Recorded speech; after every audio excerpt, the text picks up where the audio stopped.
Hindi ko akalaing isang bata lang na walang silbi ang ipapadala ng iyong ama para pabagsakin ako. Bitiwan mo ako! Alisin mo ang marumi mong kamay sa mga kamay ko! Alam kong ikaw si Thanos, ang hari ng kadiliman! Isa kang demonyo na dapat ng parusahan! Hindi ako mahina! Ako magpapabagsak sa'yo! Kung nakilala lang kita kagad, hindi ka na makakapagsalita dahil napaslang na kita! Tumigil ka! Wala kayong laban sa kapangyarihan ko! Pagmasdan mo mga tao, ang mga alagad ko sa ibaba. Nakita mo ba kung paano nila ako sinasamba? Kung paano nilang tinanggap ang kapangyarihan ko? Huwag mo na subukang kumawala dahil hindi lalabas ang sandata mo hanggat hawak ko mga kamay mo. Tignan mo kung gaano kalakas ang kapangyarihan ko sa mga tao.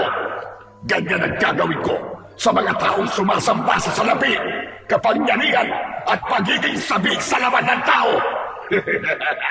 Lahat sila ay ako ang kinikilalang Diyos. Wala ka nang magagawa. Diyan ka nagkakamali.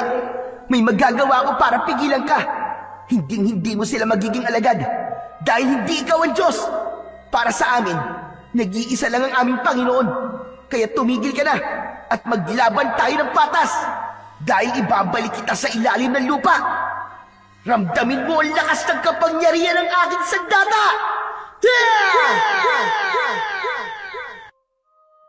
Magandang araw po sa inyong lahat.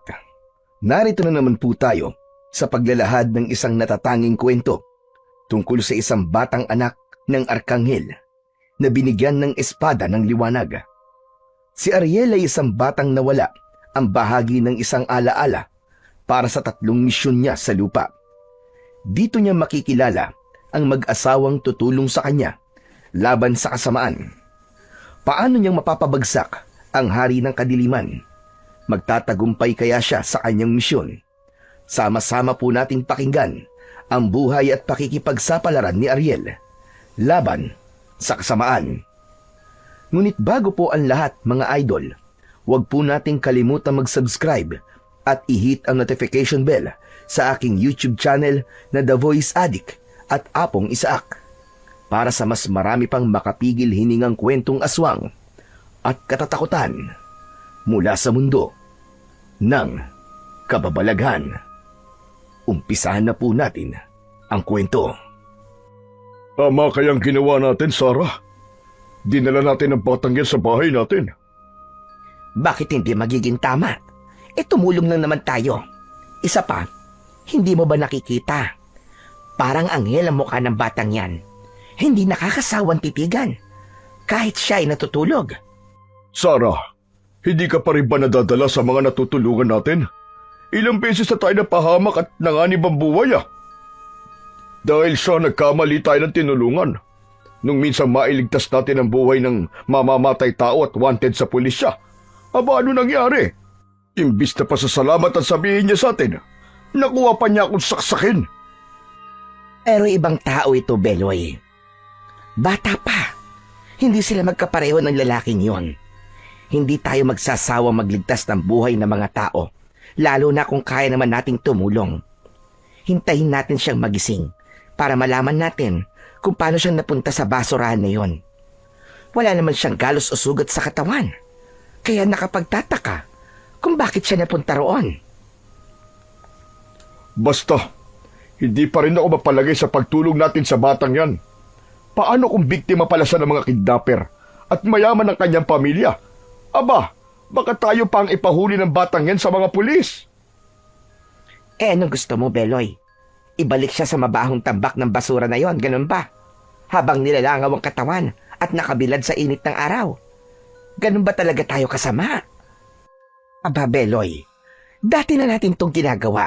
Pero bakit ngayon ka pa nagkakaganyan? Hindi ko rin alam, Sarah. Hindi ko alam kung bakit kinakabahan ako sa batang yan. Marami na tayong natulungan.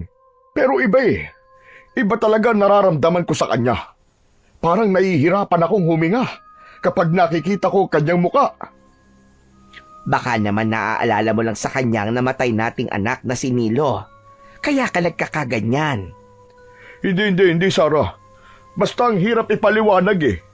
Malalaman lang natin kapag nagising na siya at kung sino ba siya talaga. Dinig na dinig ng may 9 na taong gulang na si Ariel ang pagtatalo ng isang babae at lalaki sa kanyang tabi. Kaya kahit gising na siya, ay hindi niya magawang maimulat ang kanyang mga mata. Hindi niya alam ang kanyang gagawin dahil wala siyang maalala kung paano siyang napunta sa mag-asawa. Alam niya ang lahat, maliban lang sa kung saan siya nagmula at kung sino ang mga magulang niya. Tanging ang kanyang pangalan at edad ang naaalala niya tungkol sa kanyang pagkatao. Bukod doon ay wala nang iba pa. Kaya hindi pa siya handang harapin ang mga taong tumulong sa kanya. Kaya't ipinagpatuloy niya ang pakikinig sa nagtatalong mag-asawa. Nakilala lamang niya ang mga ito na si Sarah at ang lalaki ay si Beloy. Kasunod ang paglapat ng malamig na basang tela sa kanyang noo. Maya-maya pa ay naramdaman niya ang haplos ng palad ng babae sa kanyang muka. Ano kaya kung dalhin na natin siya sa ospital, Beloy? Hindi kasi bumababa ang kanyang lagnat. Tara naman, ano ka ba? Wala na nga tayong kinita maghapon eh dahil sa pag-aalaga sa kanya. Tapos dadalhin mo pa siya sa ospital kung kailan wala tayong pera. Pero nag-aalala na talaga ako sa kanya, Beloy.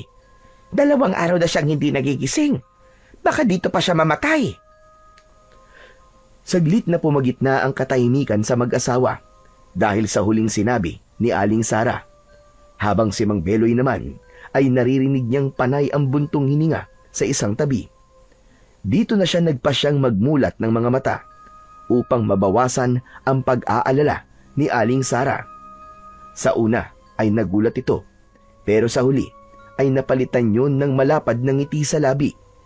Tila nabunutan ng tinik sa dibdib ang babae. Ay, salamat naman, Diyos ko, at nagising ka na.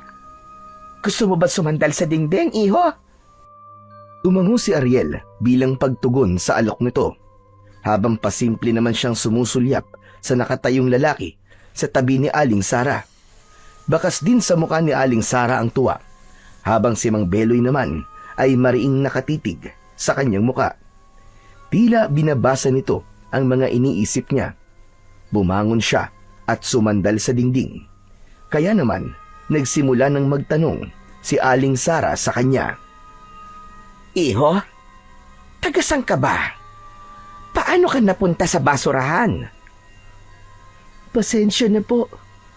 Hindi ko po maalala kung bakit po ako napunta sa basurahan na yun eh. Tanging ang pangalan ko lamang po at edad ang natatandaan ko. Pwede ba yun?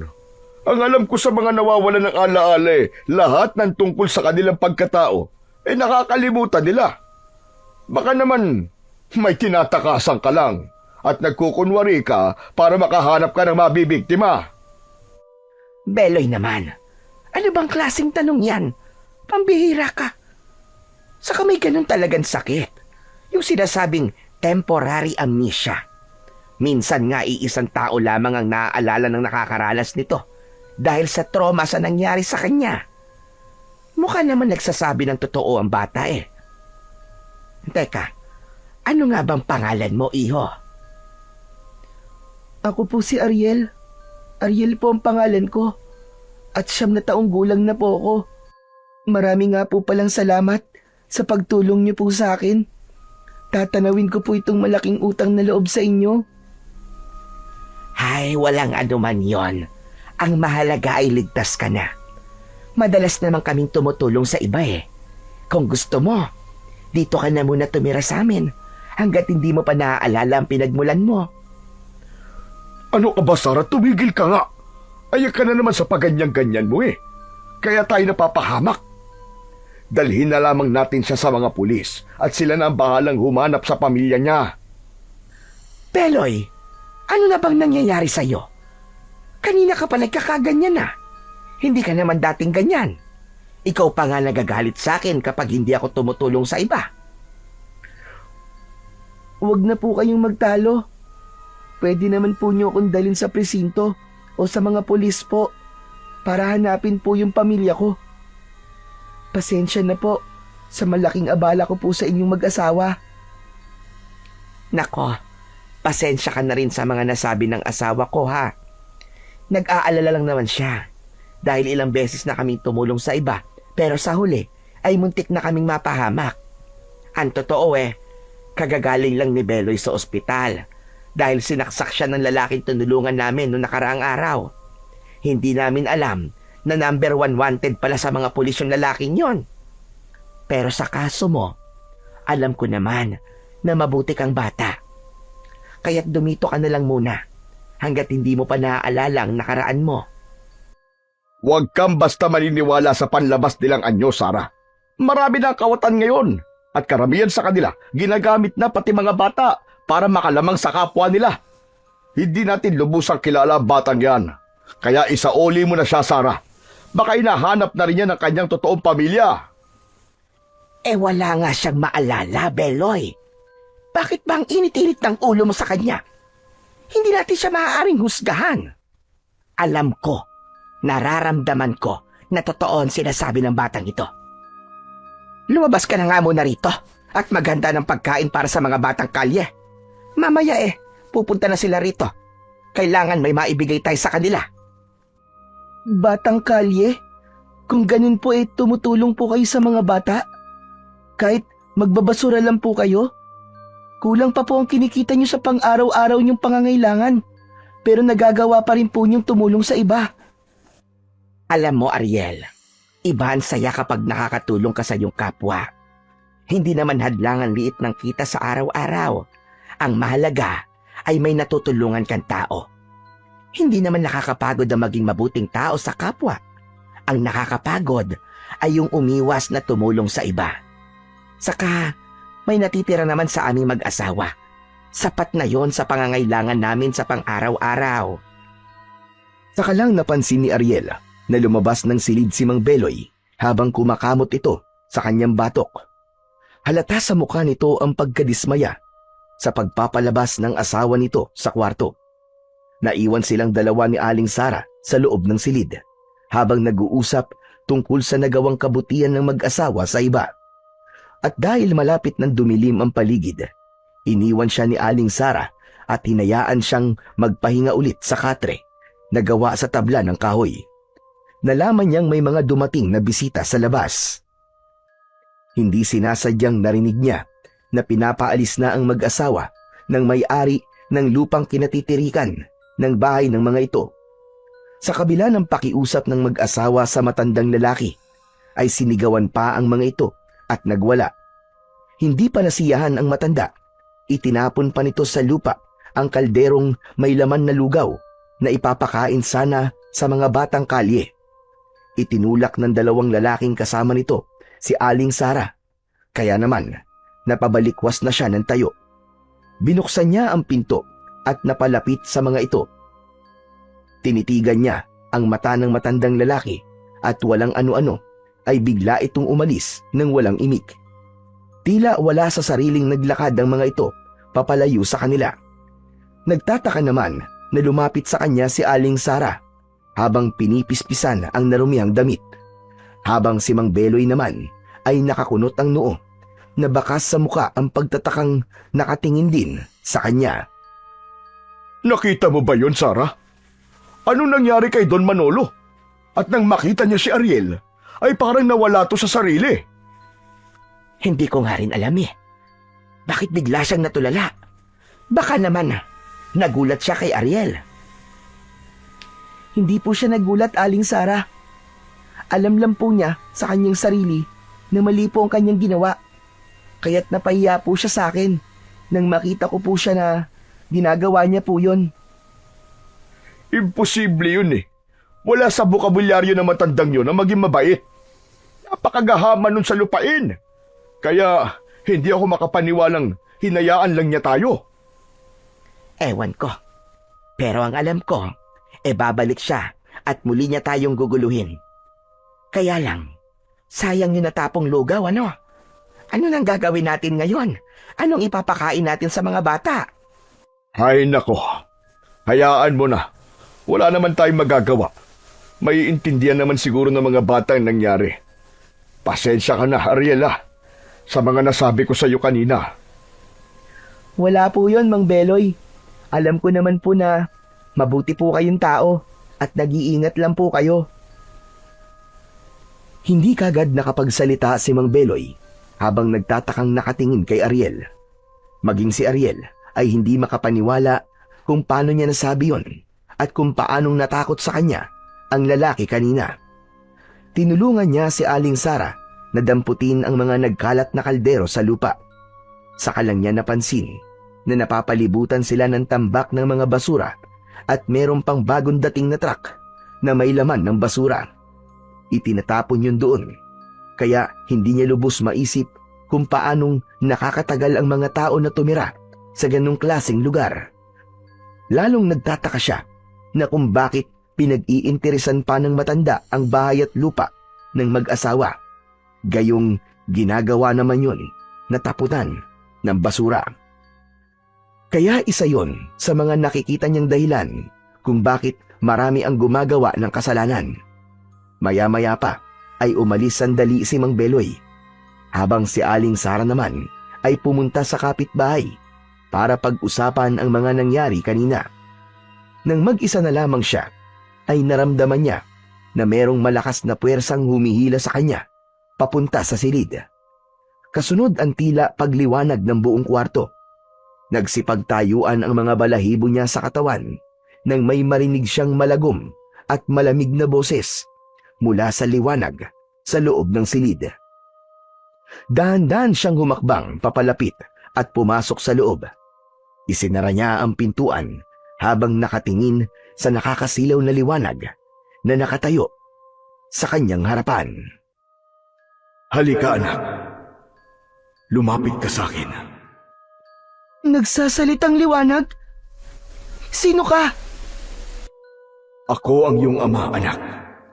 Ipinadala kita rito upang sugpuin ang kasamaan ng mga tao, pati na ang mga nilalang na ipinadala sa lupa ng hari ng kadiliman. Pero wala po akong maalala sa nakaraan ko. Hindi ko po alam ang mga sinasabi niyo. Saka, isa lamang po kayong liwanag eh. Sino po ba talaga kayo? Ako si Arkanghel San Miguel, isang anghel, tagapagtanggol laban sa kasamaan at pinuno ng hukbo ng langit.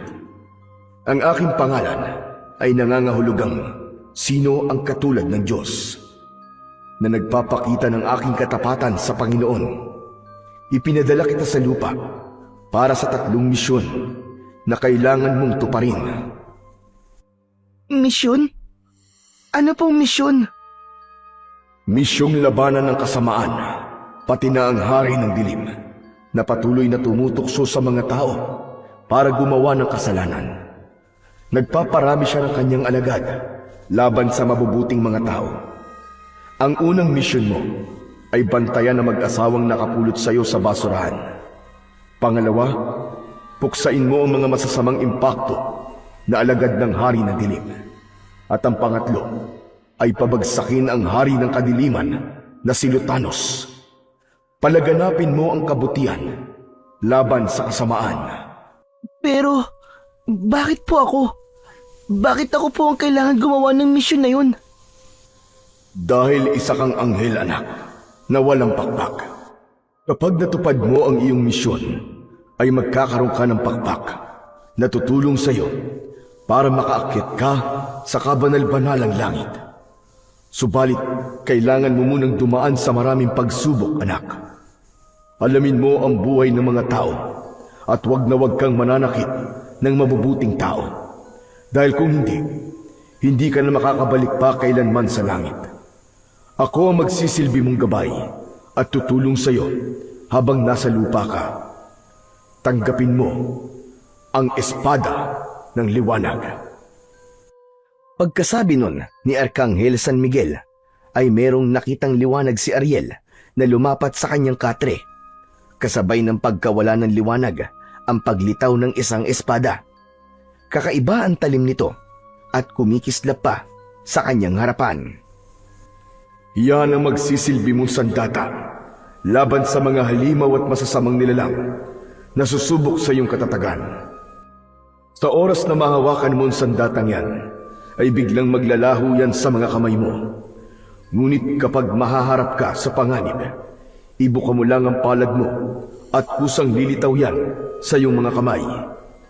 Yan lang din ang may pangtatapat mo sa sandatang hawak ni Lutanos. Umaasa akong magagawa mo ang misyon mo, anak. Mag-iingat ka. Hangad ko ang tagumpay mo laban sa kasamaan.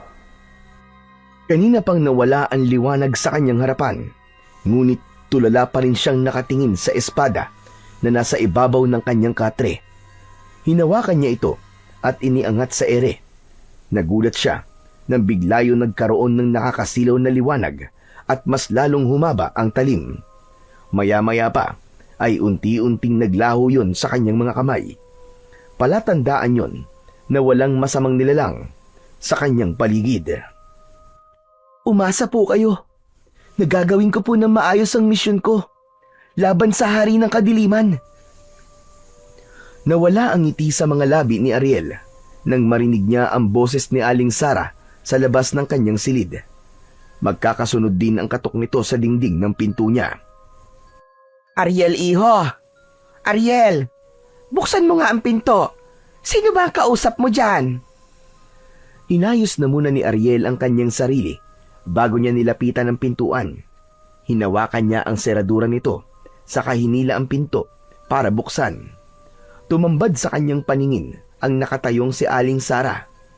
Nakakunot ang noo nito na sumilip pa sa loob ng kwarto bago siya nito muling tinignan. Iho, narinig ko na parang may kausap ka kanina. Ano bang nangyayari sa'yo? Wala po yun, Aling Sara. Pinipilit ko po kasing alalahanin kung sino po talaga ako. Nahihiya na po kasi ako sa inyo ni Mang Beloy eh. Ano ka ba namang bata ka? Ayos na, hindi ba? Pumayag na si Beloy na dito ka na muna pansamantalang titira sa amin hanggat wala ka pang naaalala sa mga nakaraan mo. Kaya wag mong pilitin ang sarili mo. Baka lalo lamang sumakit ang ulo mo. O siya, sige na. Magpahinga ka na at bukas ay isasama kita sa bahay ng mga magulang ni Beloy. Ano pong gagawin natin doon, Aling Sara? Manganganak na kasi ang kapatid ni Beloy na si Liza. Kailangan daw na may magbantay sa paligid ng bahay nito para hindi raw mapasok ng mga impaktong gumagala sa gabi. Ha? Impakto po? Kung ganun? Yung parang mga aswang? Tama ka. Maraming mga aswang ang gumagala sa gabi. Lalo na kung may buntis o merong malapit ng mga anak. Magulo ang lugar na ito. Mahihilig sa away ang mga tao. Ganon din ang kaguluhan sa masasamang elemento na patuloy na nagdudulot sa amin ng kilabot. Tanging ang pagdarasal na lamang sa dakilang lumikha ang aming kinakapitan. Sana, meron isang nilalang na tatayo at lalaban sa kampo ng kadiliman. Hala, sige na. Napapahaba na yata ang pagkikwento ko sa iyo. Malalim ng gabi. Kailangan mo na rin magpahinga. Kayo rin po. Magpahinga na rin po kayo, Aling Sara. Maraming salamat po sa pagtulong niyo sa akin, ha. Bahala na po ang Diyos sa inyong kabutihan. Isang matamis na ngiti lang ang isinukli ni Aling Sara sa mga sinabi sa kanya ni Ariel. Saka nito isinara ang pinto at pumasok sa loob ng silid nito. Hindi niya nakita si Mang Beloy. Marahil ay nauna na itong umuwi sa bahay ng kapatid. Kinabukasan ay may hinang yugyug sa kanyang balikat ang nagpagising sa diwa ni Ariel. Nakita niyang nakabihis na si Aling Sara at may dala na itong pagkain para sa kanya. Ariel, bumangon ka na at kumain ha. Iahanda ko lang ang isusuot mong damit. Mukhang kasya naman sa'yo ang damit na naiwan ng namatay kong anak na si Nilo. Ano po? Kung ganun po may namatay po kayong anak? Nakikiramay po ko sa inyo, Aling Sara. Salamat, Ariel. Biktima siya ng mga batang dinudukot ng puting ban para isaboy ang dugo sa mga bagong ginagawang tulay. Ngayon ko lang nalaman na inaalalayan pala ng dugo ng bata ang mga ginagawang tulay para daw mas lalong tumibay. Tignan mo nga naman ang kasabihan niya. Parang ang hirap paniwalaan. Napakawalang puso naman po ang gagawa ng ganung bagay sa kanya. Talaga po palang nagkalat na po ang masasamang elemento sa mundo natin. Kaya nga, mas lalo kaming lumalapit sa Panginoon upang palagi niya kaming gabayan sa lahat ng oras. Wala talaga mga puso ang kampo ng kadiliman. Masasama silang nilalang na walang konsensyang pumapatay sa mga inosenteng kabataan. Nakakalungkot lang na hanggang ngayon, patuloy pa rin sila sa paggawa ng kasalanan. Kung ganun po hindi magtatagal, mawawala rin po sila sa mundo. Parurusahan po sila ng ating Panginoon dahil po sa kanilang kabuktutan. Maghintay lamang po kayo, Aling Sara. Sigurado po kung hindi po kayo pababayaan ng Panginoon. At may katapusan din po ang kanilang kasamaan. Sana nga, Ariel. Sana nga. At magdilang anghel ka. Nang matapos na ang paghihirap ng aking kalooban, pati na ang ibang mga ina na nawalan ng anak dahil sa kasamaan nila. Saglit na nagpaalam sa kanya si Aling Sara para ikuha siya ng damit. Naiwan siyang kumakain ng pagkaing dala nito para sa kanya. Tama ang kanyang nalaman. Nakagabi pa ngang umalis si Mang Beloy para bantayan ang manganganak nitong kapatid. Saktong naubos niya ang pagkain, ang pagbalik naman ni Aling Sara. Dala ang kulay puting t-shirt at maong na short. Oh, heto Ariel. Isuot mo ang mga damit na ito at pagkatapos mong maligo, ha? Para sumingaw na rin ang init mo sa katawan at mawala na ang lagnat mo. Marami pong salamat, Aling Sara. O sige na, bilisan mo ng kumilos at hihintayin kita sa labas. Kinuha na muna nito ang lahat ng pinagkainan niya saka lumabas sa silid. Pagkasara nito ng pinto ay saka naman siya naligo at nagmamadaling nagpalit ng damit. Sakto ang damit ni Nilo sa kanya.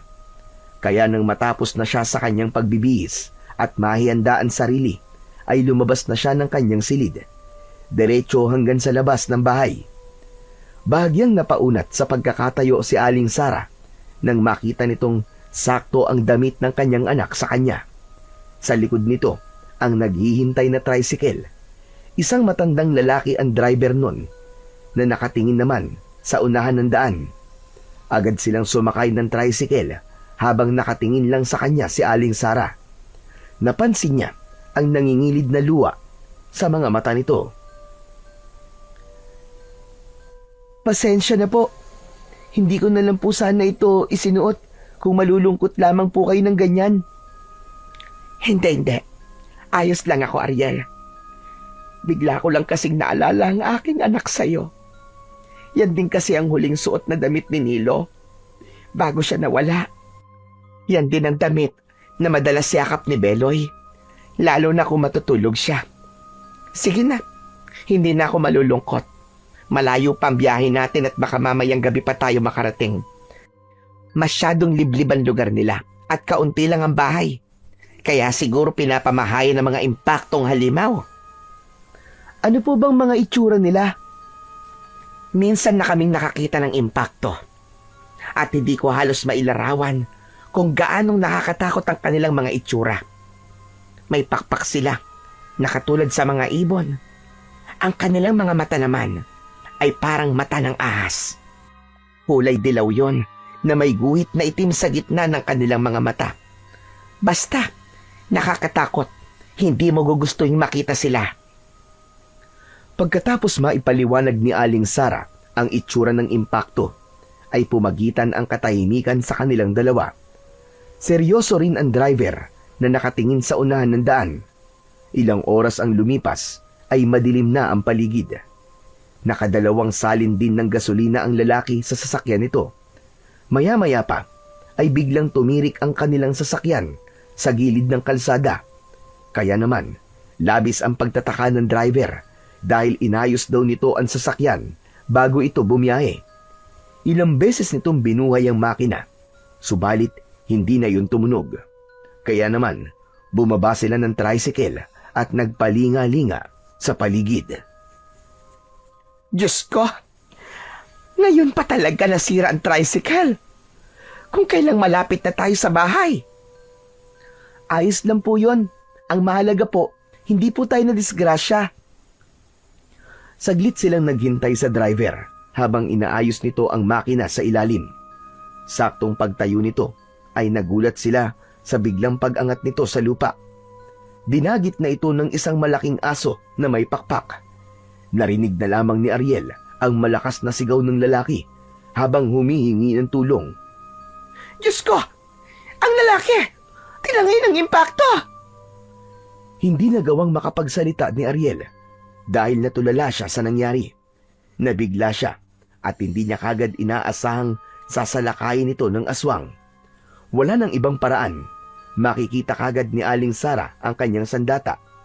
Ibinuka niya ang kanyang kamay sa ere at biglang lumitaw ang espada na merong malakas na liwanag. Sakto ang pagbaba sa lupa ng mga nilalang mula sa impapawid. Nakangisi ang mga ito na humakbang papalapit sa kanila. Saka lang din napansin ni Aling Sara ang hawak niyang sandata. Ariel, iho! Saan galing ang sandata mo?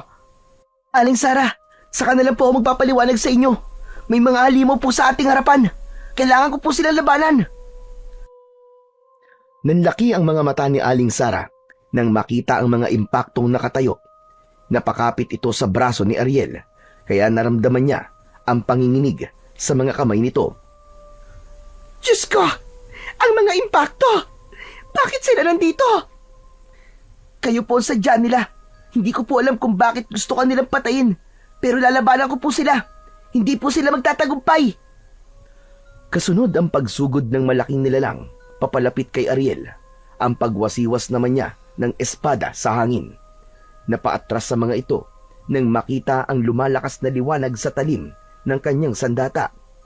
Habang inatake naman sila ng naunang nilalang, muntik tamaan ng kuko sa leeg si Ariel. Subalit nagawa niya yung maiwasan at hinampas niya yon ng espada. Tinamaan niya ito sa muka ng talim, kasabay ng pagbagsak nito sa lupa. Umaangil itong nakatingin sa kanya, nahalata ang sakit sa muka nito. Tumalon siya ng mataas, diretso ang patak sa tiyan ng halimaw, sabay tarak niya ng kanyang espada ng liwanag sa dibdib nito. Nagulat ang lahat sa epekto ng espada sa katawan ng nilalang. Bumulwak ang kumukulo na kulay itim na putik mula sa sugat nito at unti-unting tinunaw ang buong katawan ng impakto. Nasaksiyan yon ng mga kasamahan nito at isa-isang lumipad pabalik sa impapawid. Kaya naman, mabilis na binunot ni Ariel ang kanyang sandata sa pagkakabaon sa putik at nagulat siya sa isa pang kakayahan ng kanyang espada. Tumaas ang liwanag ng kanyang espada hanggang sa maabot ang mga impakto sa impapawid. Tinamaan ng mga ito sa pakpak, ang iba naman ay sa katawan.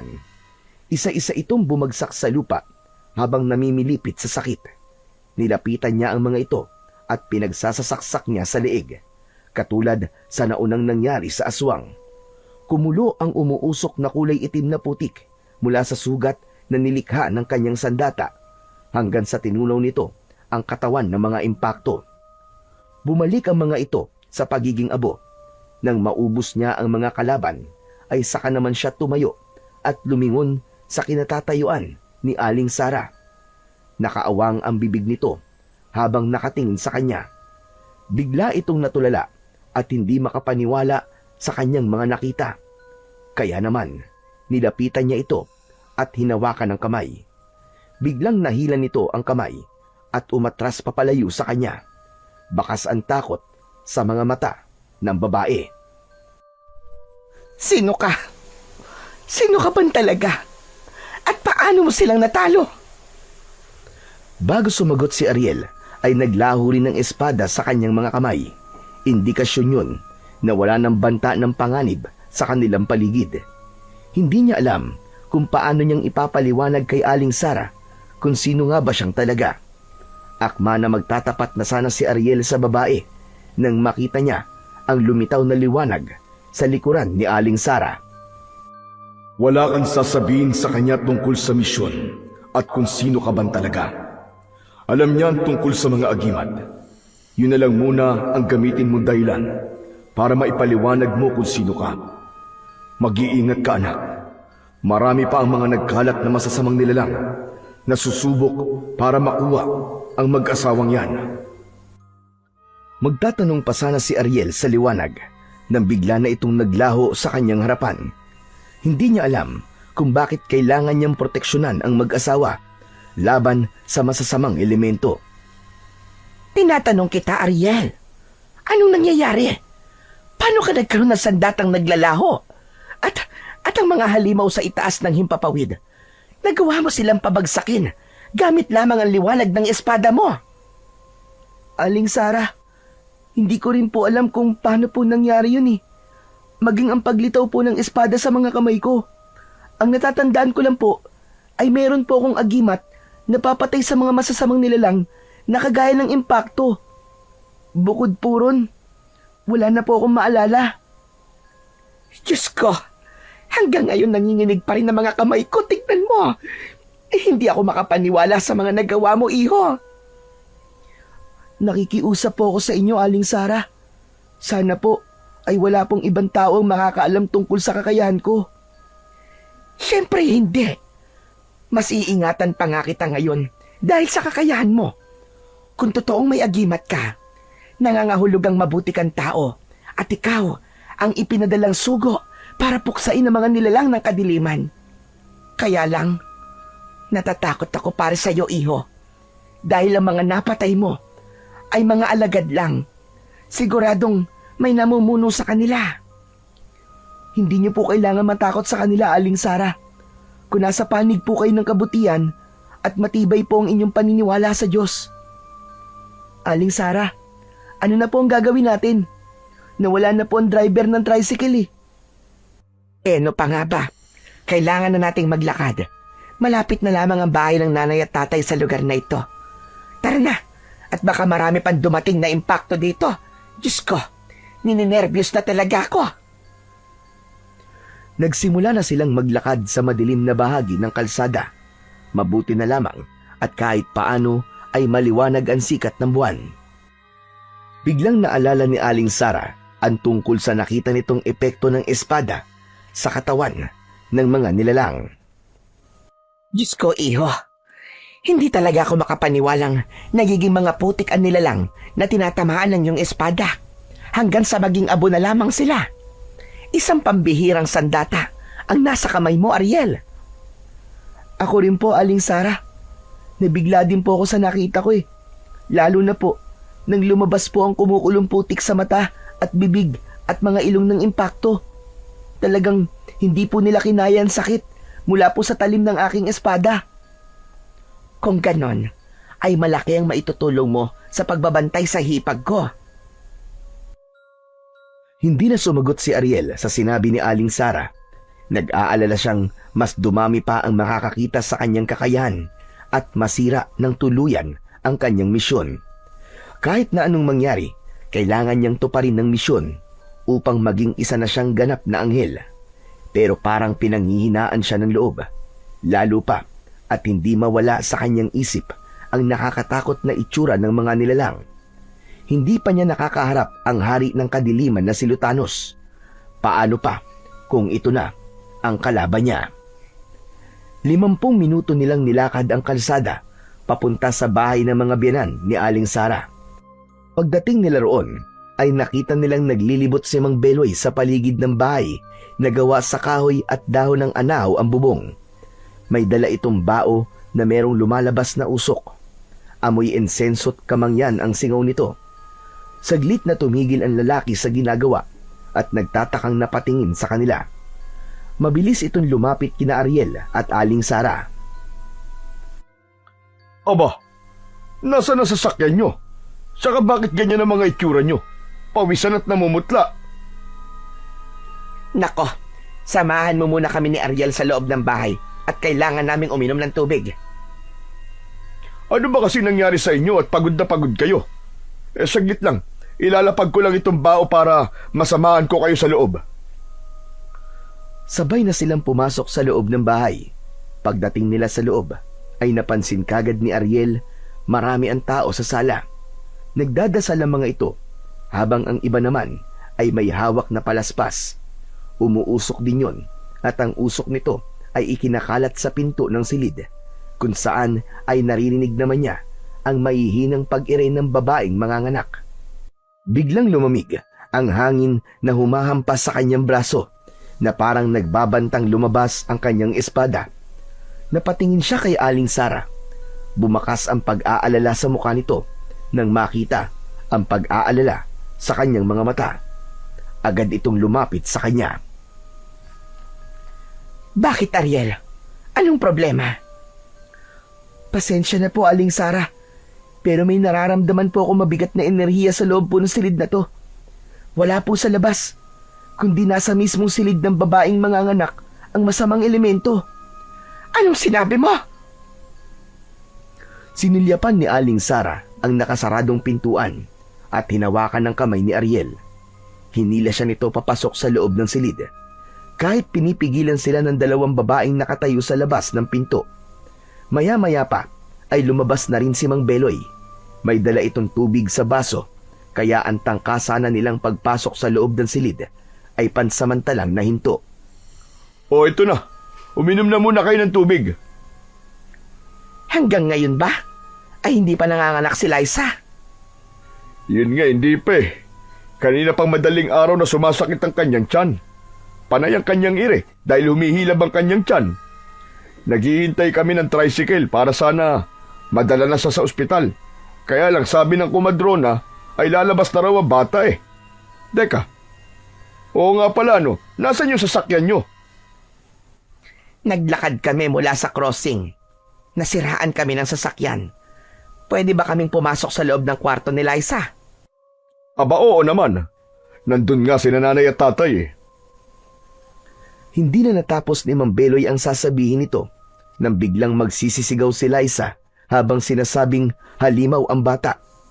Kasunod ang pag-iyak ng sanggol. Iba yon sa ordinaryong sanggol na bagong silang. Bumukas ang pinto ng silid at iniluwa noon ang tumakbong kumadrona at ang mga binan na Aling Sara. Bakas sa mukha ng mga ito ang matinding takot. Sinilip ni Ariel ang silid at halos manlaki ang kanyang mga mata nang makita ang nakatayong kulay itim na sanggol. Nakatungtong ito sa tiyan ng kapatid ni Mang Beloy. Sa tiyan ng sanggol ay nakalabas pa ang pusod at nakakonekta sa sinapupunan ng ina nito. Mabilis na pumasok si Ariel at isinara niya ang pinto. Ariel, anong gagawin mo? Lumabas ka riyan! Tiyanak yan! Isang aswang! Buksan mo ang pinto! Huwag kang sumigaw. Walang mangyayari kay Ariel, pati na sa kapatid mo. Pero sa anak niya, paniguradong meron. Dati nang merong patyanak sa lugar nyo. Kaya alam mo mapanganib sila kung bubuhayin pa siya. Paano ang kapatid ko? Nakita naman niya kung anong klaseng nilalang ang isinilang niya, hindi ba? Naririnig ni Ariel ang palitan ng pag-uusap ng mag-asawa sa labas ng silid. Muli niyang sinulyapan ang babaeng nakahiga sa katre. Dahil sa hindi nito matanggap ang itsura ng anak, ay nawalan na ito ng malay. Sa kanya ibinuka ang kanyang kanang kamay at lumabas roon ang kanyang espada. Nagpalipat-lipat ang patyanak sa bawat kanto ng silid. Mabuti na lamang at nakasarado ang mga bintana. Kinagat nito ang sariling pusod. Kaya naman, nang matanggal yon ay naglakad ito sa dingding na gawa sa sawaling kawayan at bigla siya nitong nilukso para umatake. Nakagat siya sa kanyang kamay pero nagawa niyang mapalo ng puluhan ng espada ang mukha nito. Tumalsik ito ng pasadsad sa sahig habang umaangil na parang isang aso. Nilapitan niya ito at takma nang itatarak niya ang kanyang espada sa katawan ng patyanak nang bigla itong mag-anyong sanggol. Kaya hindi niya kagad na ituloy ang gagawin. Tila nawala siya sa kanyang sarili at bibitiwan niya sana ang kanyang espada para sana kargay nito. Pero biglang lumaki ang bibig nito at lumitaw ang malapating nitong mga ngipin. Saka kumulubot ang balat. Lumaki ang mga mata. Tumulis ang tenga hanggang sa magmukha na itong paniki. Tumalon ito at lumambitin sa kanyang kulay puting damit para sana kagatin siya sa muka. Ngunit Nahawakan niya ito sa leeg at naihagis. Habang nasa ere, ay ubod lakas niya itong tinaga ng kanyang espada. Nahati ang katawan nito sa gitna. Bumagsak ito sa sahig na gawa sa tabla ng kahoy. Nagkikikisay ang katawan nito hanggang sa unti-unting lamunin ito ng putik. Naging maputing likido ito at sakto ang paglaho ng kanyang sandata, ang pagbalandra naman ng pinto ng silid. Iniluwa noon ang nag-aalalang si Mang Beloy, pati na ang mga magulang nito na umiiyak. Hinanap ng mga ito ang patyanak at itinuro niya ang nabasang sahig, habang si Aling Sara naman ay nakita ang sugat niya sa kamay. Napuno ng iyakan ang loob ng kwarto ni Liza, habang wala pa rin itong malay. Ni hindi nagtanong ang mga ito kung paano niyang napatay ang patyanak dahil abala na ang mga ito sa pagdadalamhati. Ariel, may sugat ka sa kamay. Diyos ko, kailangan mahugasan niya at makuskus ng bawang. Wala po ito. Ang mahalaga po ay ligtas na po si Ate Liza. Saka lang napaluha si Aling Sara. Bakas sa mukha nito ang pag-aalala at takot habang nakatingin sa dumudugo niyang sugat. Sinamahan siya nito sa kusina at ito mismo ang gumamot sa sugat niya. Nilagyan na rin ito ng benda ang kanyang kamay. Saka ito naupo sa bangko na gawa sa kahoy habang nagtatakang napatingin sa kanya. Hindi ko alam kung paano mong napatay ang patyanak, iyo. Pero kinakabahan na ako sa mga pinaggagawa mong bata ka. Hindi ako makapaniwalang meron kang kapangyarihang katulad ng espada.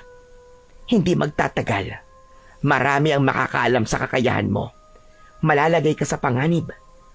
Paano kung mamatay ka habang nasa poder kita? Hindi ko alam kung ano ang gagawin ko kung may mangyaring masama sa'yo.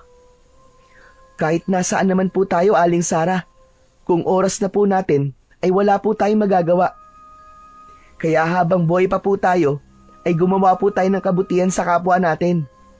Hindi po ako natatakot kung mapahamak man po ako o mamatay. Ang mahalaga po ay masugpo po ang masasamang nilalang na nanggugulo po sa sanlibutan. Mag-iingat po ako para hindi po kayo mag-alala. Siya nga po pala, patawarin niyo po ako sa nagawa ko sa anak ni Ate Liza.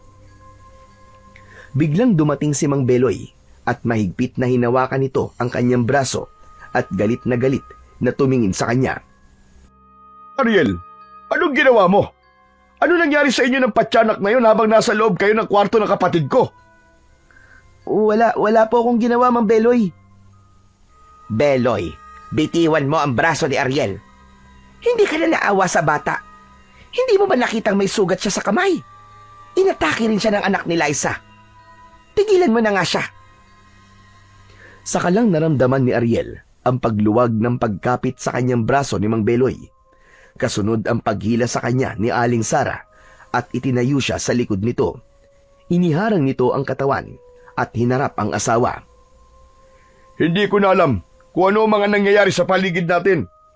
Halos lahat ng elemento ay lumalabas na sa lugar natin at patuloy na nang bibiktima ng mga tao.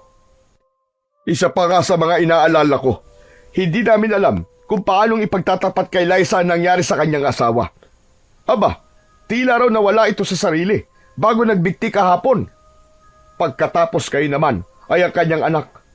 Diyos ko, iniisip ko palang nasasabihin ito sa kanya para nang may mabigat na batong nakadagan sa dibdib ko. Si Aling Sara ay napataklob sa sariling bibig matapos nitong marinig ang sinabi ng asawa, habang si Ariel naman ay biglang kinabahan sa mga nalaman.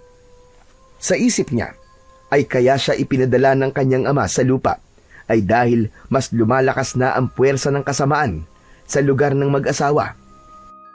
Hindi na niya narinig ang mga sumunod na pinag-usapan ng mga ito dahil pinapasok na siya sa loob ng magiging kwarto niya.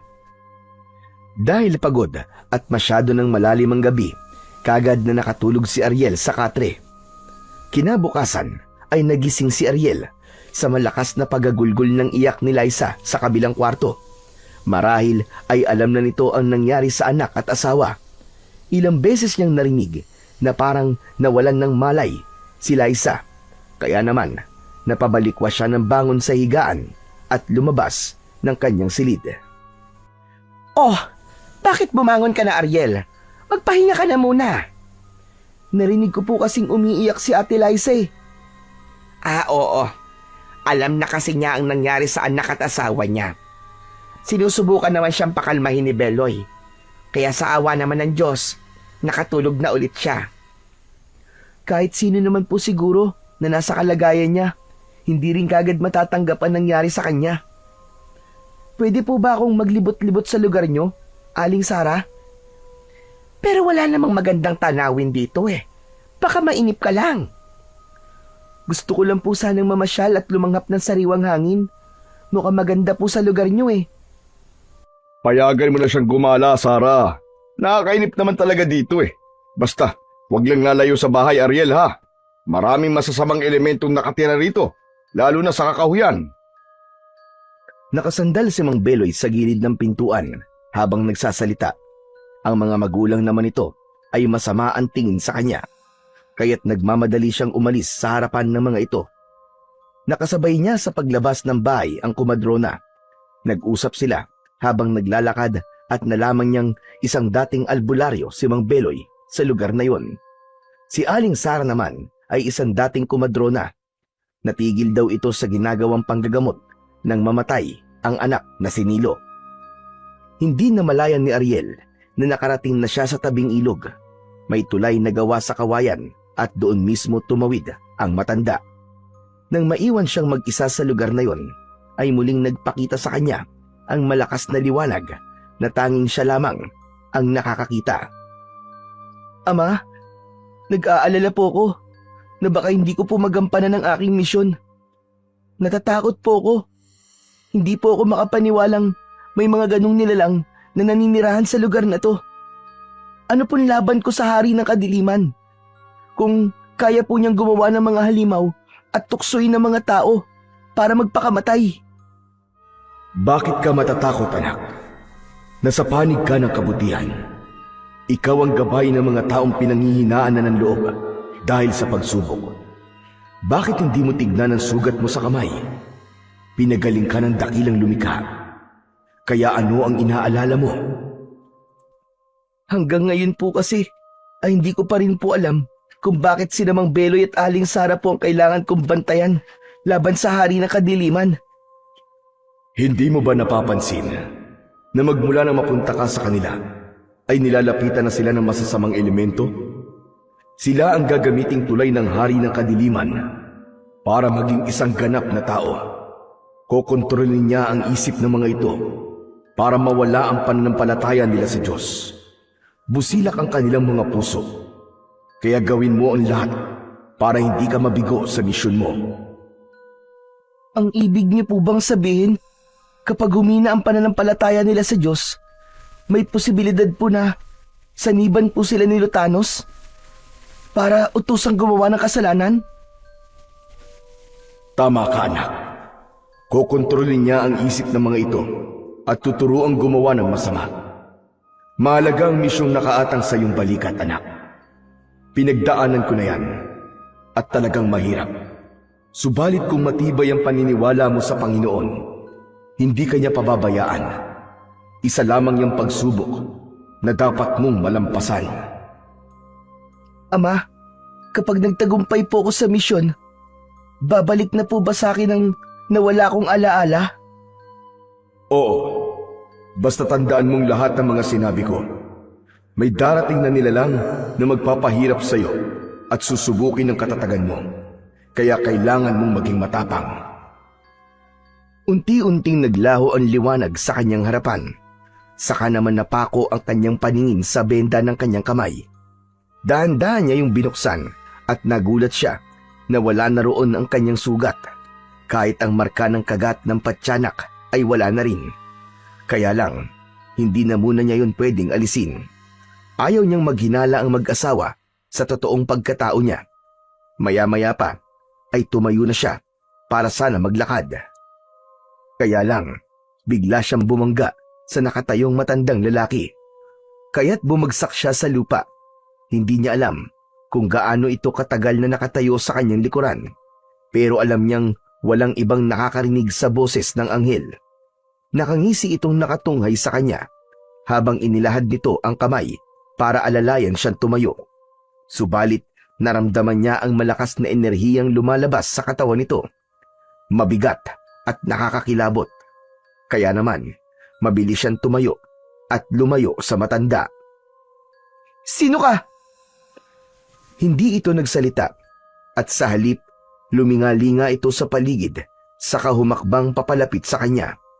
Nakangisi pa rin ito habang nakalahad ang kamay. Saka lang niya napansin na mahahaba ang mga kuko nito sa daliri. Akma na sanang hahawakan siya sa kamay nito dahil parang may malakas na puwersang humihigop sa kanya para tanggapin ang kamay. Biglang nagbago ang anyo ng matanda. Halos manlaki ang kanyang mga mata nang bigla itong naging isang halimaw. Tumabingi ang mukha nito at tinubuan ng dalawang mahabang sungay sa ulo. Dumilim ang kalangitan, kumulog at kumidlat. Tila nawala siya sa lugar na pinuntahan niya. Nakakakilabot ang mapula nitong balat. Maitim at matulis ang malalagaring nitong mga ngipin. Pati na ang kulay itim nitong mga mata.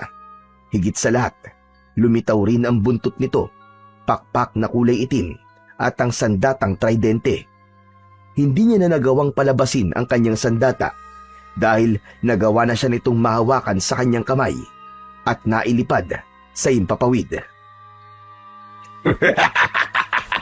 Hindi ko akalaing isang bata lang na walang silbi ang ipapadala ng iyong ama para pabagsakin ako. Bitiwan mo ako! Alisin mo marumi mong kamay sa mga kamay ko! Alam kong ikaw si Lutanos, ang hari ng kadiliman. Isa kang demonyo na dapat ng parusahan. Hindi ako mahina. Ako magpapabagsak sa'yo. Kung nakilala lang kita kagad, hindi ka na makakapagsalita dahil napaslang na kita. Umigil ka! Wala kayong laban sa kapangyarihan ko. Pagmasdan mo mga tao, ang mga alagad ko sa ibaba. Nakita mo ba kung paano nila ako sinasamba? Kung paano nila tinatanggap ang kapangyarihan ko? Huwag mo nang subukan kumawala dahil hindi lalabas ang sandata mo hanggat hawak ko ang mga kamay mo. Tignan mo kung gaano kalakas ang kapangyarihan ko sa mga tao. Ganyan ang gagawin ko sa mga taong sumasamba sa salapi. Kapangyarihan at ang pagiging sabik sa laman ng tao. Lahat sila ay ako ang kinikilalang Panginoon. Wala ka nang magagawa! Diyan ka nagkakamali! May magagawa ko para pigilan ka. Hindi mo sila magiging alagad dahil hindi ikaw ang Diyos. Para sa amin, nag-iisa lang ang aming Panginoon. Kaya tumigil ka na at maglaban tayo ng patas. Dahil ibabalik kita sa ilalim ng lupa. Tikman mo ang lakas ng aking sandata! Isang malakas na pagsigaw ang ginawa ni Ariel at unti-unting lumabas ang kanyang espada sa kanyang kanang kamay. Pinatunayan ng kanyang kapangyarihan na walang magagawa ang hari ng kadiliman para pigilan ang paglabas ng kanyang sandata.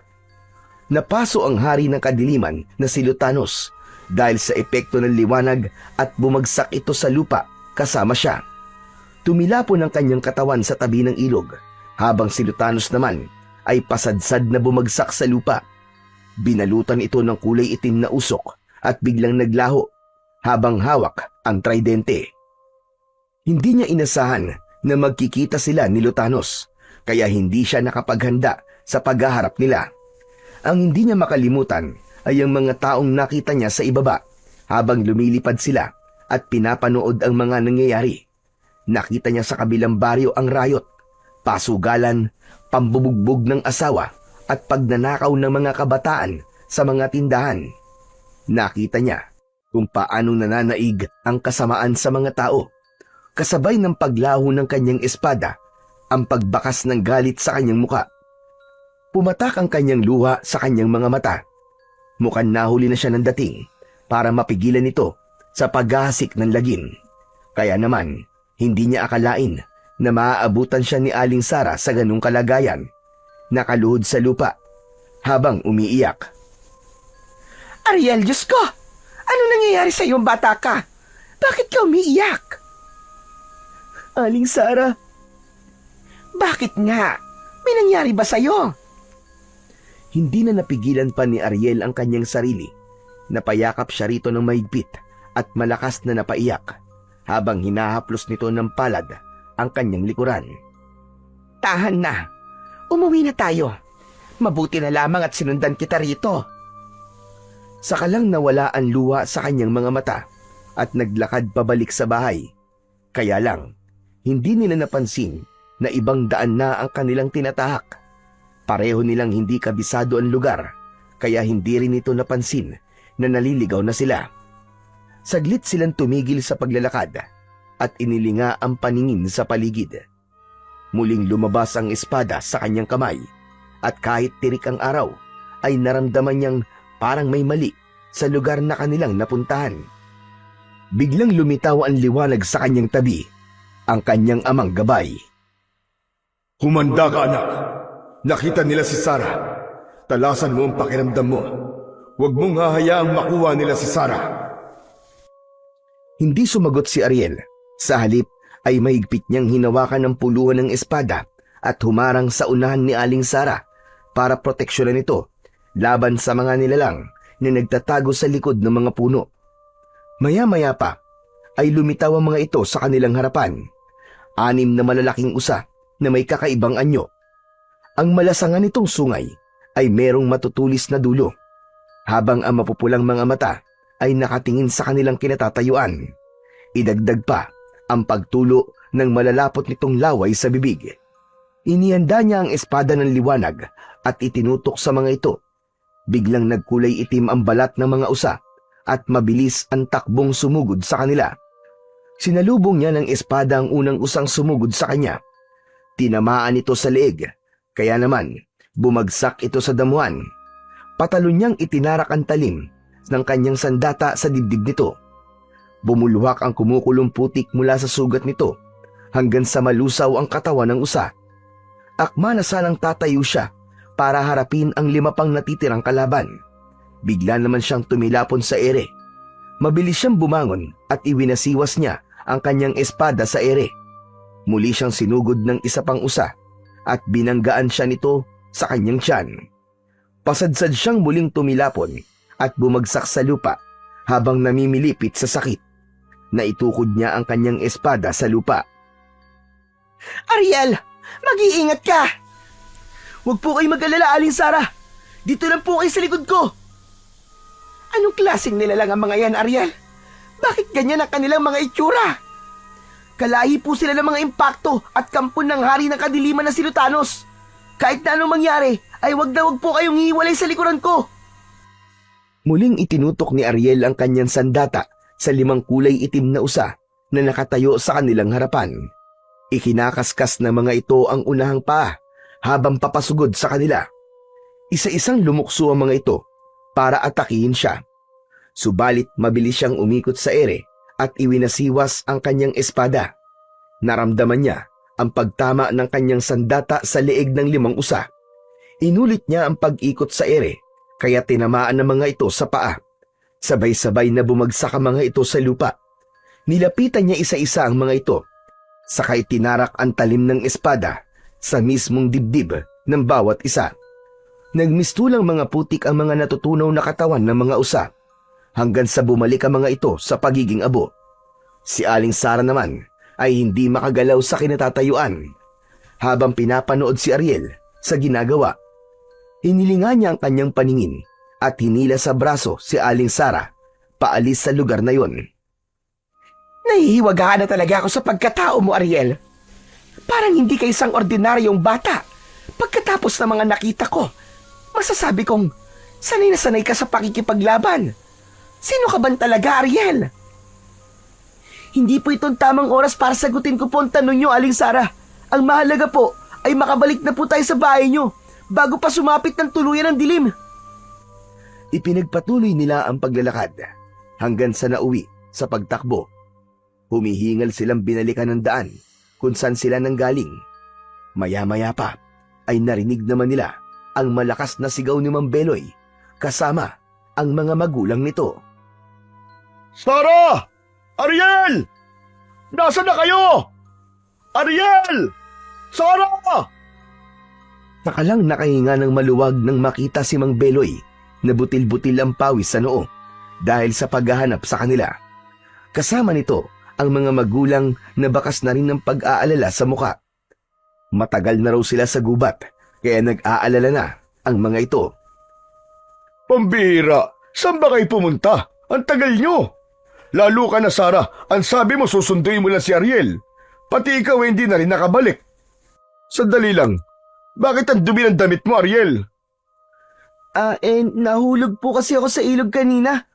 Pagkatapos, nalibang po kami ni Aling Sara sa pagkikwentuhan. Hindi po namin napansin na naligaw na po kami. Yan na nga ba ang hinala ko kanina eh. Kita nyo na. O siya, sige na. Umuwi na muna tayo at walang kasama si Liza ron. Nandito na tayong lahat. Nagpatiuna sa paglalakad si Aling Sara. Naramdaman kagad ni Ariel na parang sumama ang loob nito sa kanya dahil hindi niya nasagot ang tanong nito. Hindi niya lang talaga pwedeng ipagtapat dito ang tungkol sa misyon at sa kanyang totoong pagkatao. Habang si Mang Beloy naman ay kausap ang mga magulang habang naglalakad. Ilang minuto ang lumipas ay nakarating na sila sa bahay ng mga ito. Kaya lang ay hindi nila inaasahan ang madadatnang eksena. Hindi siya maaaring magkamali. May kulay itim na usok sa loob ng bahay ni Mang Beloy. Sa likod mismo ng nakatayong si Liza, paharap sa nakalawit na lubid mula sa bubong. Tila nawawala ito sa sarili. Mabilis na nakatakbo ang ama ni Mang Beloy at Liza para buhatin ito at ilayo sa lubid. Magtatangka sana itong magbigti habang nakatungtong sa bangko. Nahagip ng kanyang paningin si Lutanos na nakatayo sa pintuan ng bahay. Nakangisi itong nakatingin sa kanya na parabang nagmamalaki ito at ipinapakita kung ano ang kaya nitong gawin sa mga taong malalapit sa mag-asawa. Itinuro ng daliri nito si Mang Beloy na bumuhat sa kapatid para yung isang banta na ito naman ang isusunod. Nakuyom niya ang kanyang kamao at biglang bumundol ang kaba sa kanyang dibdib. Saka ito nagmalausok na kulay itim at naglaho sa kanyang paningin. Pwede ka nang umalis, Ariel? Ano po? Alam mo, magmula nang dumating ka sa buhay namin, sunod-sunod na ang kamalasang nangyayari sa amin. At kung hindi tayo napaaga sa pag-uwi, muntik na namang may mawalang buhay sa pamilya namin mag-asawa. Hindi ko na alam kung ano bang iisipin ko at kung ano bang meron sa'yo. Pwede ba? Layuan mo na lang kami mag-asawa. Aling Sara, huwag niyo pong sabihin yan. Pasensya ka na. Pero dating tahimik ang mga buhay namin. Pero nang bigla kang dumating sa buhay namin, nagkagulo na kami. Galit na iniwan si Ariel ni Sara. Hindi niya alam kung papasok ba siya sa loob ng bahay o aalis na lamang siya. Hindi niya maipaliwanag ang sakit ng mga salitang binitiwan ni Aling Sara para sa kanya. Kaya naman, humakbang siyang paatras at lumayo sa bahay ng mag-asawa. Tumigil siya sa malaking puno ng mangga at doon na muna pansamantalang tumambay. Babantayan niya mula sa malayo ang bahay ng mag-asawa para siguraduhing ligtas ang mga ito. Umakyat siya sa puno at muling lumitaw ang liwanag sa kanyang harapan. Bakit na naman po kayo nagpakita sa akin, Ama? Nakita niyo po ba ang nangyari sa akin kanina? Hindi ko po kayang labanan sila na mag-isa. Sinisisi mo na ba ako, anak? Hindi ba't sinabi ko sa'yo na huwag kang magpapatalo sa tukso? Sa halip, lalo mong palakasin ang loob mo laban kay Lutanos. Ama, nasaktan po ako kanina sa sinabi ni Aling Sara. Tao lang sila, anak. Talagang dumarating sa kanila ang pagbigat ng kanilang emosyon. Dapat mas nilawakan mo pa ang iyong pangunawa.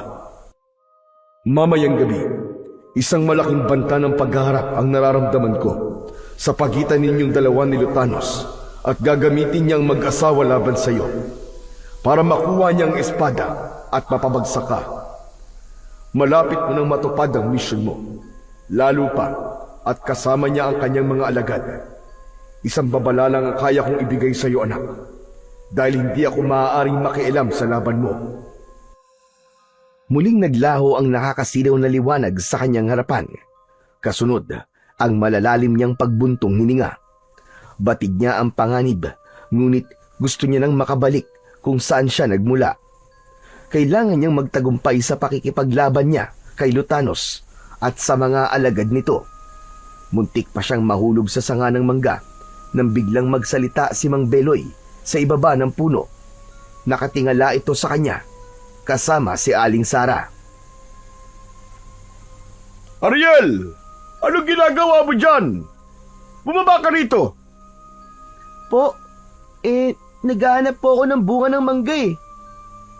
Huwag ka nang magsinungaling, Ariel. Alam kong nasaktan ka sa mga nasabi ko kanina. Pasensya ka na, iho. Hindi ko sinasadya. Nadala lang ako sa emosyon ko. Sige na, iho. Bumaba ka na riyan. Malapit nang dumilim ang paligid. Lihim na binalot ng tuwa ang puso ni Ariel sa mga sinabi ni Aling Sara. Dali-dali siyang bumaba ng puno at lumapit dito. Niyakap niya ito sa bewang at ganun din ito sa kanya. Si Mang Beloy naman ay naiiling na pinagmasdan silang dalawa bago nag-aya na pumasok sa loob ng bahay. Dinala siya ng mga ito sa kanyang kwarto, kaya naman nagkaroon na siya ng pagkakataon para magbigay ng isang babala. Hindi ko po alam kung saan po ako magsisimula, Aling Sara, Mang Beloy. Pero nasa panganib po ang buhay niyo. Kailangan niyo pong manatili sa loob ng silid niyo hanggang hindi po lumiliwanag ang paligid. Ano ka mo?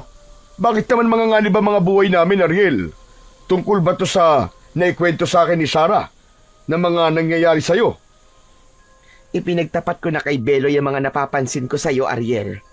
Kaya kung ano man ang nangyayari sa'yo, tatanggapin namin yun.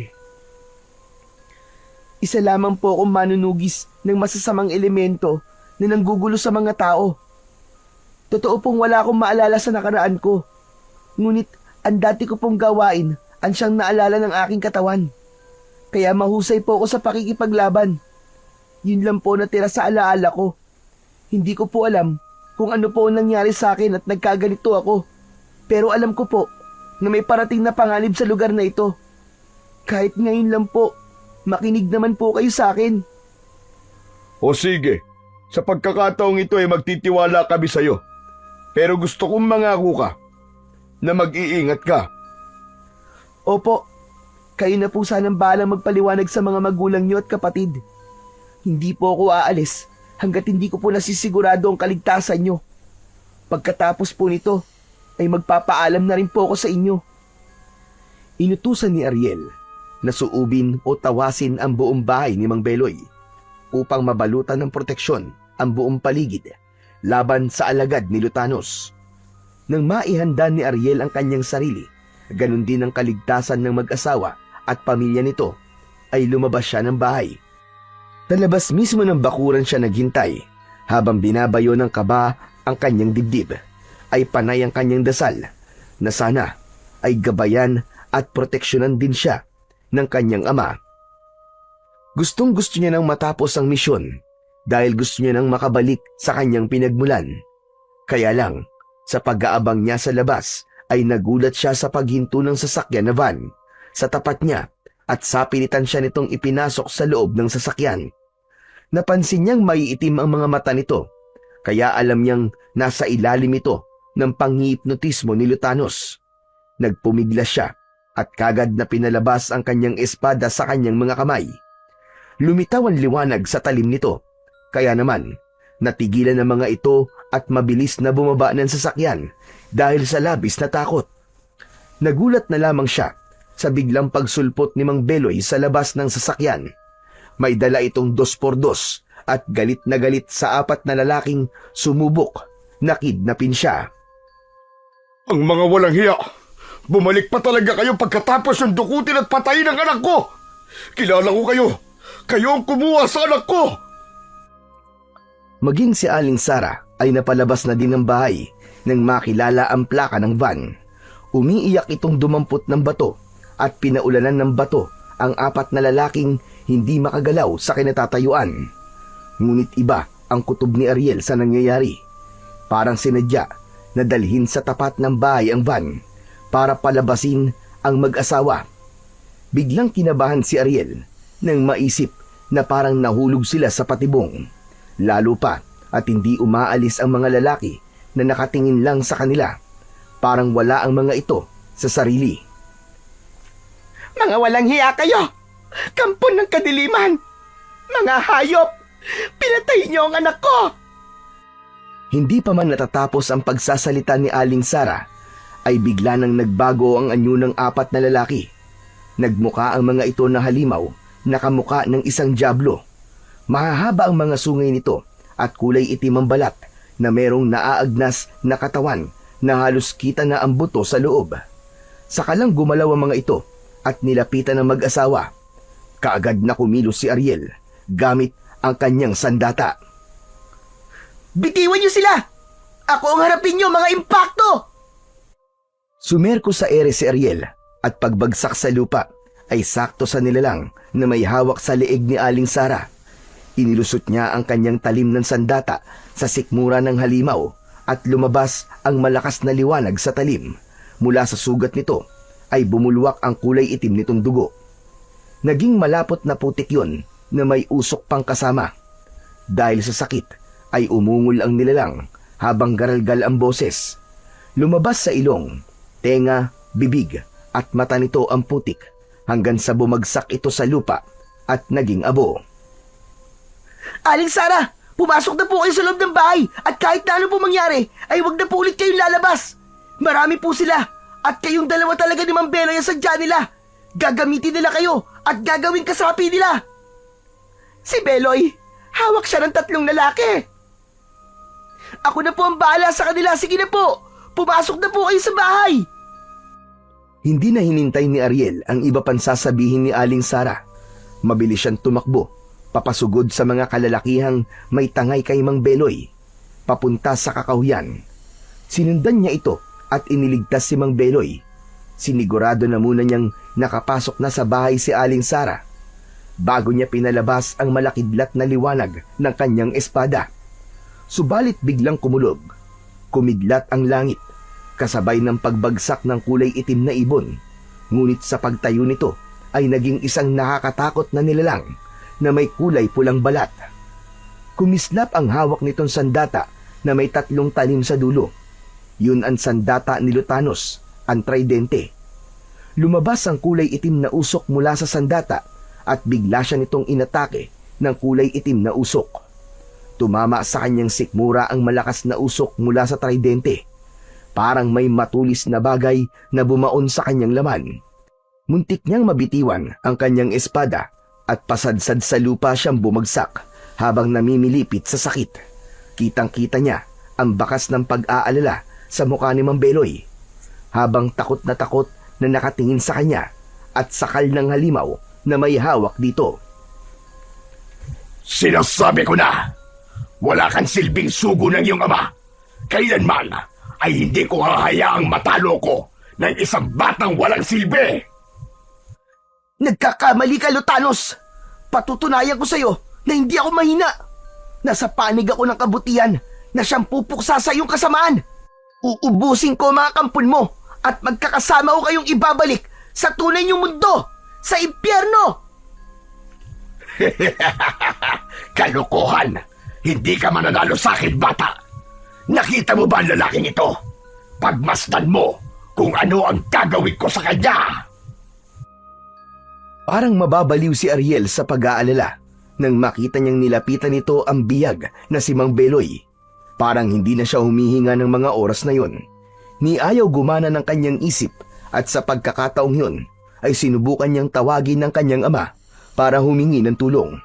Subalit naalala niyang kailangan niya yung gawing mag-isa para sa misyon. Kaya buong tapang na lumundag siya sa ere para saklolohan si Mang Beloy na akma na sanang sasaksakin ng tridente. Ngunit nagawa niyang maiharang ang talim ng kanyang sandata sa tiyan nito, kaya hindi bumaon ang talim ng tridente at malakas niyang hinila ang kamay ni Mang Beloy. Kasama ang halimaw na may sakal sa leeg nito, Inundayan niya ng saksak sa dibdib ang halimaw. Ganon din ang dalawa pang lumapit para atakihin siya. Nailigtas niya si Mang Beloy, ngunit si Lutanos ay nagtawag pa ng mga kasama sa pamamagitan ng pagsigaw nito sa dulo ng talim ng hawak nitong tridente. Umangat ang kulay itim na usok sa langit. Kinontra niya yon ng liwanag na taglay ng kanyang espada. Hindi! Hindi maaari! Hindi mo ako matatalo! Ito ang sayo! Tuluyan na ngang itinutok nito sa kanya ang tridenteng may kulay itim na usok. Sinalubong niya yon ng liwanag ng kanyang sandata. Habang naririnig naman niya ang yabag ng paa ng tumatakbong si Mang Beloy papalayo sa kanilang dalawa. At habang nakikipaglaban si Lutanos sa lakas ng kanyang sandata, ay gumalaw ang isa nitong kamay para kontrolin si Mang Beloy. Pumihit pabalik ang lalaki habang ang mga mata ay nagkulay itim. Lapitan mo sa Beloy! Ako ang Panginoon mo! Patayin mo siya! Agawin mo ang espada sa mga kamay niya! Wag! Wag po, Mang Beloy! Labanan niyo po siya! Huwag kayong papatalo sa panunukso niya! Nakikiusap po ako! Para sa anak niyo! At kay Aling Sara! Subalit tuloy-tuloy lang ito sa paglalakad, papalapit sa kanyang kinaroroonan. Tila natalo na ito ng kapangyarihan ng kadiliman. Inatake siya nito ng suntok sa sikmura, at kahit masakit ang pagtama ng kamao nito sa kanyang katawan, ay hindi niya binitiwan ang kanyang espada na nakikipaglaban pa rin sa kulay itim na usok ng tridente. Lumabas sa langit ang kidlat at bigla nitong tinamaan ang hawak niyang espada. Tila mas dumagdag pa ang lakas ng kapangyarihan ng kanyang sandata. Yeah! Mamatay ka na! Heto na ang katapusan mo! Malakas niyang itinulak ang kanyang sandata papalapit sa nakatayong si Lutanos. Iniwasan niya ang bawat pagsuntok sa kanya ni Mang Beloy. Si Lutanos ang kanyang hinarap at sa pagtakbo niya pasugod dito ay tuluyang natalo ito ng liwanag ng kanyang sandata. Bumagsak itong pasadsad sa lupa at bumangga sa katawan ng puno ng mangga. Hindi kagad to nakabangon, kaya naman sinamantala niya ang pagkakataon na yon para lapitan ito. Akma na sanang itatarak ang kanyang sandata sa mismong dibdib nito, nang bigla naman siyang tumalsik sa lupa. Dumating ang masasamang impakto para atakihin siya. Kaya naman, mas inuna niyang iligtas ang nagwawala pa rin si Mang Beloy kaysa ang harapin ang mga bagong dating na impakto. Naisip niyang hubarin ang kanyang suot na damit at isinaklob niya yon sa ulo ni Mang Beloy dahil ang damit na kanyang suot ay pag-aari ng anak nito. Hindi nga siya nagkamali sa naisip niyang paraan. Nawala ang epekto ng hipnotismo ni Lutanos kay Mang Beloy at napalitan yon ng pagyakap sa damit ng anak habang umiiyak. Mang Beloy, sige na po! Bumalik na po kayo sa loob ng bahay at wag na wag po kayong lalabas! Pero, paano ka, Ariel? Sige na po!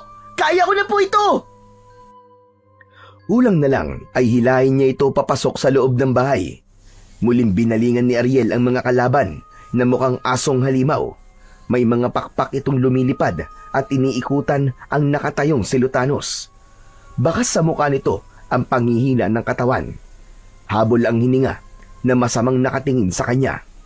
Kaagad na sumalpok sa kanyang muka ang nilalang na unang sumugod sa kanya. Nahampas niya agad ito ng talim ng kanyang espada. Bumagsak ito ng pasadsad sa lupa, ngunit humarang si Lutanos. Hindi ko mapapalampas ang ginawa mo sa aking hayop kang bata ka! Babawiin ko sa'yo ang sandatang yan! Hindi ka nararapat sa espada ko! Dahil ang may kakayahan lang na gumamit ito ay ang mga nilalang na may takot sa Panginoon! Hindi! Sa akin ka dapat matakot! Umigil ka na! Dahil kahit kailan ay hindi ka mananalo laban sa puwersa ng kabutihan! Hindi! Hindi! Patayin niyo siya! Mga alagad ko! Durugin niyo ang katawan niya! Sabay-sabay na umatake kay Ariel ang mga nilalang mula sa impapawid. Iwinasiwas niya ang kanyang sandata at ang liwanag nito ay nagmistulang kidlat na humabol sa mga lumilipad na nilalang. Bumagsak ang mga ito sa lupa habang natutunaw na parang nauupos na kandila. Hindi niya napansin ang biglang pagsugod sa kanya ni Lutanos. Bumaon ang talim sa kanyang tiyan. Naramdaman niya ang walang kapantay na sakit. Subalit nagawa niyang lumaban. Mas lumapit pa siya rito hanggang sa maabot nito ng kanyang sandata. Ngunit nabigo siyang masugatan nito dahil inihagis siya nito sa lupa. Namimilipit siya sa sakit na napabangon sa kinabagsakan. Itinukod niya ang kanyang espada sa lupa. Narinig niya ang malakas na pagtawa ni Lutanos. Ipinikit niya ang kanyang mga mata. Naramdaman ni Ariel ang pagbalot ng liwanag sa kanyang buong katawan. Nawala ang sakit mula sa sugat niya at sa pagmulat ng kanyang mga mata. Naglalagablab na ang liwanag ng kanyang sandata. Sabay tutok sa nakatayong si Lutanos. Kinontra yon ng tridente nito at lumabas ang makapal na kulay itim na usok mula sa sandata nito. Gumuhit ang malakas na kidlat sa langit, pati na ang pagdagundong ng malakas na kulog. Buong lakas na mas lumapit pa si Ariel sa hari ng kadiliman. Hindi nito kinaya ang lakas ng puwersa ng kapangyarihan mula sa sandata ni Ariel. Bumagsak ito ng pasadsad sa lupa. Natanggal ang dalawang sungay nito at lumabas ang putik sa mata, sa bibig at sa ilong nito.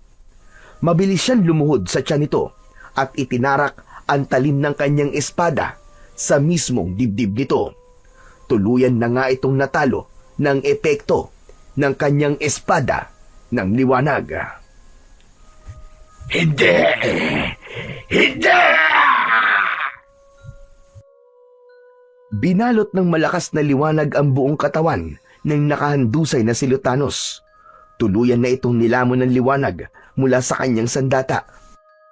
Samantalang ang hawak naman itong tridente ay nagmistulang parang kandila na dahan-dahang natutunaw sa lupa. Nangihinang napaluhod sa lupa si Ariel habang nakayuko. Nakatukod ang kanyang espada at hindi siya makapaniwalang natalo niya ang hari ng mga impakto at kadiliman. Lumitaw ang isang malakas na liwanag mula sa kanyang harapan. Naglaho ang kanyang sandata sa kanyang mga kamay. Indikasyon yun na wala na ang banta ng panganib sa paligid. Binabati kita, anak. Nalampasan mo ang pagsubok. Nagtagumpay ka sa 3 misyon. Hindi pa rin po ako makapaniwala, Ama. Hindi ko po akalaing matatalo ko po ang hari ng kadiliman na si Lutanos. Nagawa mo yun, anak, dahil malakas ang pananalig mo sa ating Panginoon. Kailanman ay hindi nagtatagumpay ang kasamaan laban sa puwersa ng kabutihan. Hindi masusukat ang kapangyarihan ng dakilang lumikha upang protektahan ang kanyang mga anak na nananalig sa kanya. Sana ito na ang huli at wakas ng pag-aasik nila ng lagim sa sanlibutan. Bumukas ang pinto ng bahay ng mag-asawa nang makitang wala na ang mga nilalang sa labas ng bakuran ng mga ito. Kasunod, ang kapatid at mga magulang ni Mang Beloy.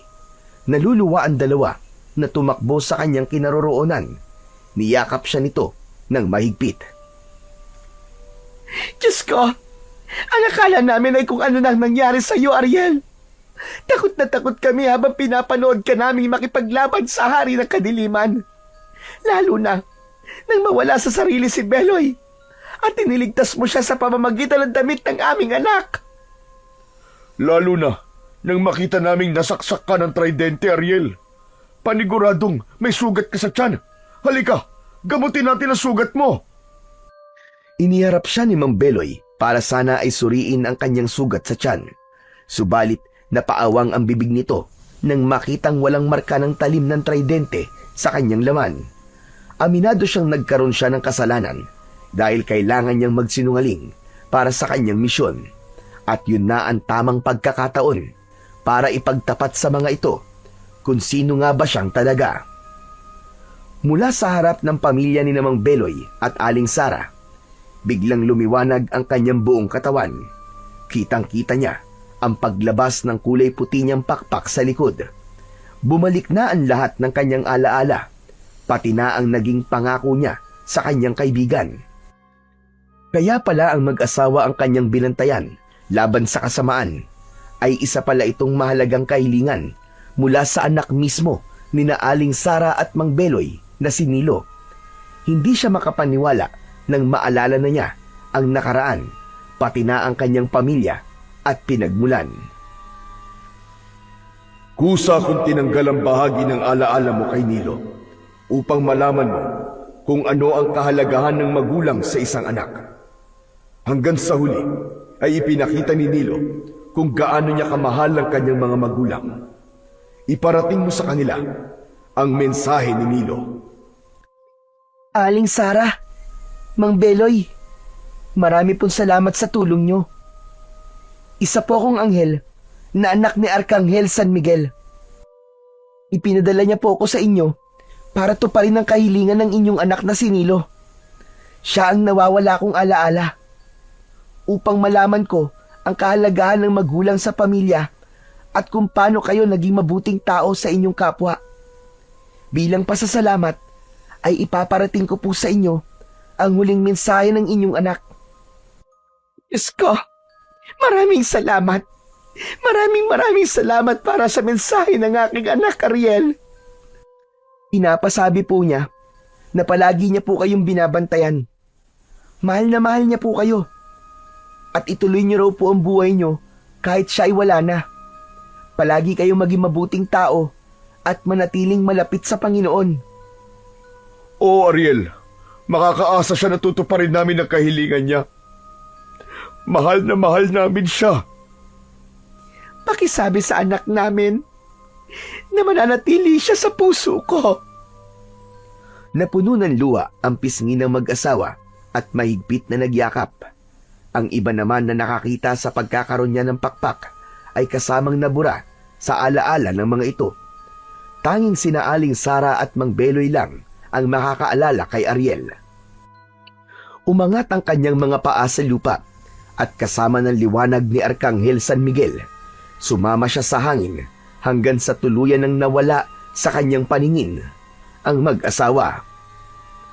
Nang gabing yon, ay nawala ang mga bakas ng mga halimaw at impakto sa lupa, habang ang natitirang nagmamaneho ng van ay sumuko sa pulis at itinuro ang mga kasamaan. Nabigyan ng hustisya ang pagkamatay ng anak na mga ito na si Nilo. Samantala, muling bumalik sa bahay ang mag-asawa sa tambakan ng basura. Nagulat ang mga ito nang makitang nakatayo doon si Don Manolo sa labas ng bahay ni na Aling Sara at Mang Beloy. Akala ng mga ito ay palalayasin sila dahil may hawak na papel si Don Manolo. Ngunit nagkamali ang mag-asawa. Ibinigay na nito ang titulo ng lupa sa dalawa. Humingi rin ito ng tawad sa mag-asawa. Simula rin ng araw na yon ay pinabantayan na ang lugar para sa mga taong magtatapon ng basura sa lugar na yon. Nagbayad din ng malaking halaga ang matanda para sa agarang paglilinis sa basura. Sobra silang nagpasalamat sa biglang pagbabago ng isip ni Don Manolo. Bumalik sa pagiging albularyo si Mang Beloy, habang ang damit na isinuot naman ni Ariel ang ginamit na gabay sa panggagamot nito sa mga tao. Bumalik ang mag-asawa sa kanilang mga dating gawain, habang ipinagpatuloy nila ang pagtulong sa kapwa. Ipinagpatuloy din nila ang kanilang mga buhay na laging masaya at may takot sa Diyos. Habang ang batang si Ariel ay makikitang may bakas ng ngiti sa labi, habang hawak ang espada ng liwanag na binigay sa kanya ng kanyang ama na isang arkanghel. Habang nakatunghay sa lupa mula sa langit, nangako siya sa kanyang sarili na hindi pa roon nagtatapos ang kanyang misyon. Patuloy siyang magbabantay para masiguro ang kaligtasan ng mga tao at itanglaw ang kanyang espada na may banal na liwanag ng langit sa bawat pusong naliligaw at nangangailangan ng liwanag sa kadiliman.